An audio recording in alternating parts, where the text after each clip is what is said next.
Let me tell you the reason why the intellectuals of Nigerian descent should start talking. Let me tell you why. In the 40s and the 50s, the intellectuals that we had at that time, they were not actually studying in Nigeria. They were in the UK. Some of them went to America. These guys had degrees. They were already working. But they realized at that time that something had to give. They realized that exchange must happen in Africa as a whole. So you had in Kuram from Ghana, you had people like Awolowo, Azikwe from Nigeria.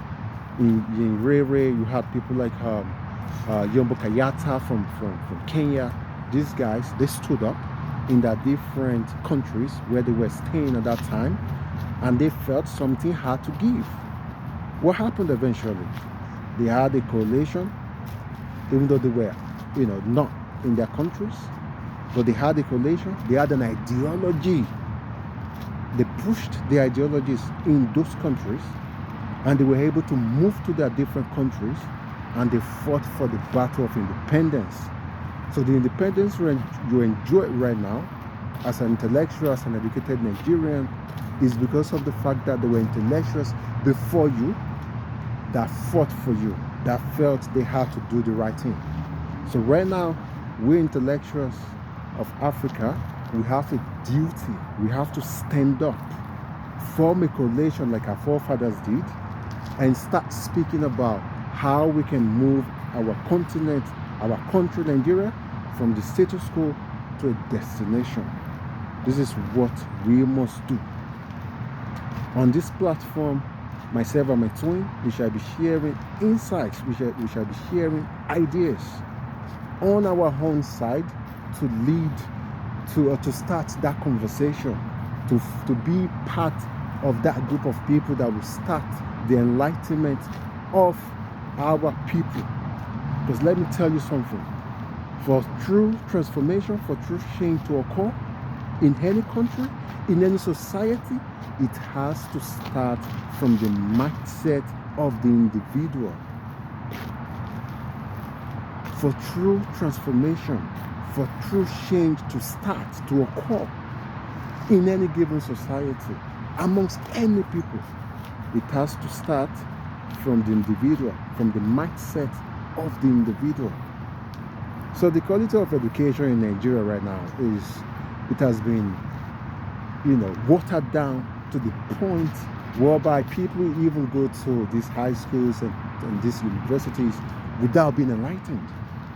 But we feel like to some extent we have a good quality education, we have a duty, not the schools, not the universities, we the enlightened, we the educated, we have a duty to educate those that don't have this awareness, that don't have this consciousness of a need for change, that don't have this awareness that something must give.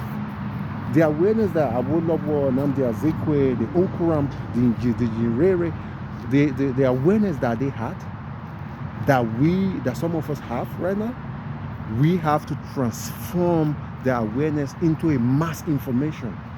And one of the ways through which we can do that is to educate.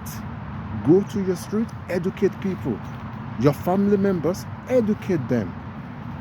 So for three things has to happen right now. Number one, we need to understand that there must be a transformation from the status quo to that destination that we want. A better Nigeria, a better Africa. We must understand that now is the time. Gone are the days where we would just pray and hope something changes without doing anything. No, we have to move beyond just praying and hoping. We need to start acting. Nothing happens without action.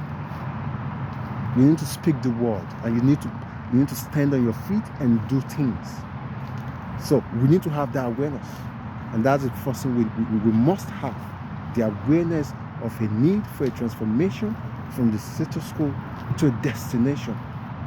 Then number two, I want us to understand that there's an importance, there's a need, there's a novelty, there's a rationale behind every situation. Right now we're thinking, oh, what is going on in our country, Nigeria? Things are so bad. We can do nothing about it. That's where we get it wrong. I feel like this is an opportunity for us to understand that there's a difference between being an intellectual, and there's a difference between that and acting from your intellectual point of view. So from the intelligence and the knowledge that you have, what can you do with it?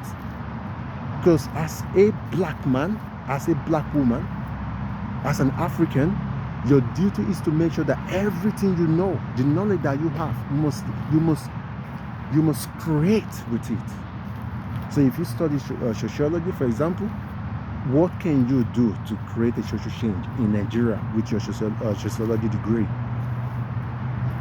If you studied psychology, for example, do you have a platform where people can have free mental health ideas that would create order in their mindset? If you could have a business degree, business management degree holder, what businesses have you created? Are you still looking for a job? So we need to start changing the way we think, and this is an opportunity to reflect, to look inwards, and see the mistakes we've made. We intellectuals, keeping quiet, not doing anything, or just lamenting. So we should see this time as an opportunity to allow a degree of self-introspection.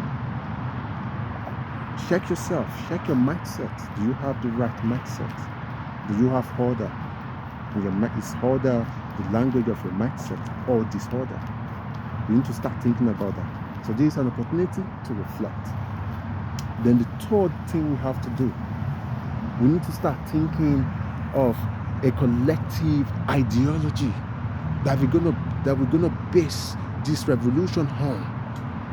If you want a better political situation, a better political reality in your country, Nigeria, in the continent Africa, if you want a better economic reality or economic condition in your country, Nigeria, in your continent Africa, what are these new ways? What are these new orientations, these new ideologies that we must inculcate, that we must adopt, so that it can bring, it can bring forth good fruits of development? What are these new ideologies? We need to start thinking beyond capitalism and socialism. We need to start thinking beyond the current ideologies that govern the world, because they don't work for us. So we need to start thinking in terms of a political Afrocentric ideology, economic Afrocentric ideology that would put our needs at the forefront.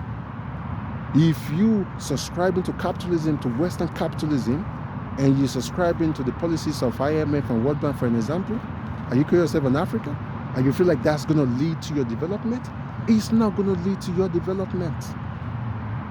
African reality, African conditions are different. They are separate from European, Asian, American societies. We have different realities. So African ideologies must be set, must be designed, must be implemented to curtail, to address the needs of the African.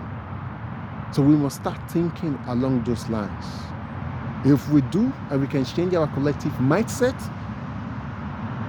I'm very positive that we can now start talking about transformation. Because if we don't change our mindset, I don't think we can transform that continent Africa. I don't think we can transform that country Nigeria. So let's start doing the right thing. The intellectuals, educate those that are not. If you're sleeping, wake up. Let's build the country.